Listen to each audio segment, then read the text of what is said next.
Pan को आधार से link करना ये अब एक बहुत ही ज़रूरी काम बन चुका है। तो अगर आपने अब तक ये नहीं किया है तो इसकी पूरी प्रक्रिया क्या है और इसे सही तरीके से कैसे करना है, चलिए आज इसी को आसान भाषा में समझते हैं। सबसे बड़ा सवाल जो सबके मन में है, अगर पैन और आधार लिंक नहीं हुआ तो क्या होगा? क्या पैन कार्ड सच में किसी काम का नहीं रहेगा?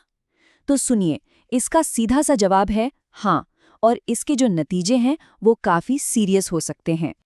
देखिए, बात सिर्फ इतनी नहीं है कि पैन कार्ड इनएक्टिव हो जाएगा। इसका सीधा असर आपकी रोज़मर्रा की फाइनेंशियल ज़िंदगी पर पड़ता है।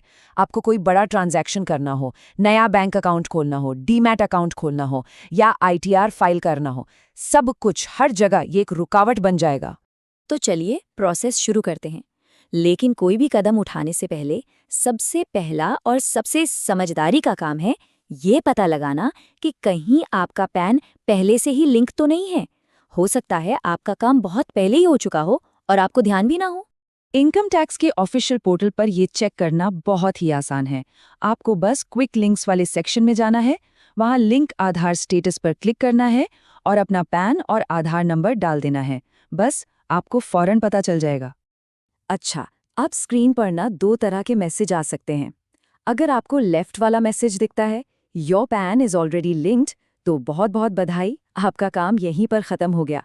लेकिन अगर राइट वाला मैसेज आता है तो असली प्रोसेस अब यहाँ से शुरू होगा। तो अगर आपका पैन लिंक नहीं है तो अगला स्टेप आता है एक ज़रूरी पेमेंट का। जी हाँ, ये पेमेंट है पूरे 1000 रुपए की लेट फाइन। और मैं आपको बता दूं, इसे चुकाने के अलावा और कोई दूसरा रास्ता नहीं है, ये फीस तो देनी ही होगी।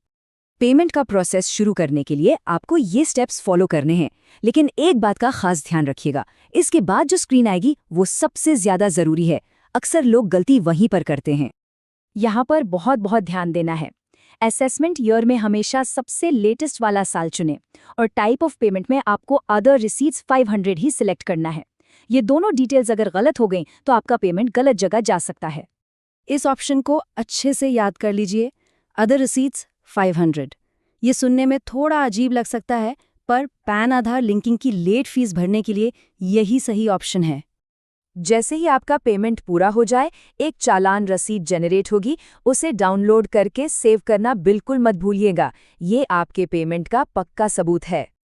और अब आती है सबसे बड़ी गलतफहमी। ज्यादातर लोग सोचते हैं कि पेमेंट हो गया मतलब काम खत्म। नहीं, असल में अभी एक और बहुत जरूरी स्टेप बाकी है। तो चलिए अब उस फाइनल स्टेप पर चलते हैं जिसे आपको पेमेंट करने के बाद पूरा करना है। एक बहुत जरूरी बात, पेमेंट करने के तुरंत बाद लिंकिंग की कोशिश मत कीजिएगा। सिस्टम को पेमेंट अपडेट करने में कुछ घंटे लगते हैं, कभी-कभी तो 24 घंटे भी लग जाते हैं। तो थोड़ा इंतजार करना बहुत जरूरी है, वरना आपका पेमेंट वहां दिखेगा ही नहीं। जब पेमेंट सिस्टम में अपडेट हो जाए तो आपको वापस होम पेज पर जाना है और लिंक आधार पर क्लिक करना है। जैसे ही आप अपना पैन और आधार डालेंगे, आपका पेमेंट डिटेल अपने आप वहां दिख जाएगा। बस अपना नाम और मोबाइल नंबर डालकर ओटीपी से इसे फाइनल सबमिट कर दीजिए। अच्छा, रिक्वेस्ट तो सबमिट हो गई, पर क्या काम पूरा हुआ?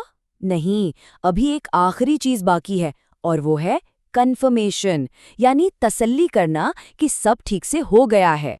रिक्वेस्ट सबमिट करते ही आपको स्क्रीन पर इस तरह का एक मैसेज दिखेगा। इसका मतलब है कि आपकी एप्लीकेशन वेरिफिकेशन के लिए यूआईडीएआई के पास चली गई है, पर अभी तक लिंकिंग पूरी नहीं हुई है।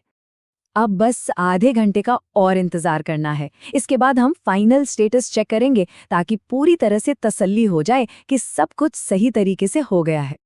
और ये है वो फाइनल कंफर्मेशन जिसका हम इंतजार कर रहे थे। जब आप दोबारा लिंक आधार स्टेटस चेक करेंगे तो पहले वाला मैसेज अब बदल चुका होगा और दिखाएगा कि आपका पैन सफलतापूर्वक आधार से लिंक हो गया है। अब जाकर आपका पूरा प्रोसेस खत्म हुआ। इस कंफर्मेशन के साथ ही आपका पैन कार्ड पूरी तरह से एक्टिव हो जाता है और सारी रुकावटें दूर हो जाती हैं। ये पूरी प्रक्रिया थोड़ी लंबी जरूर है, लेकिन इसे सही तरीके से करना बेहद जरूरी है। वैसे सवाल ये नहीं है कि स्टेटस चेक किया या नहीं, सवाल ये है कि क्या हम अपने ज़रूरी दस्तावेज़ों को लेकर हमेशा इतने ही सावधान रहते हैं।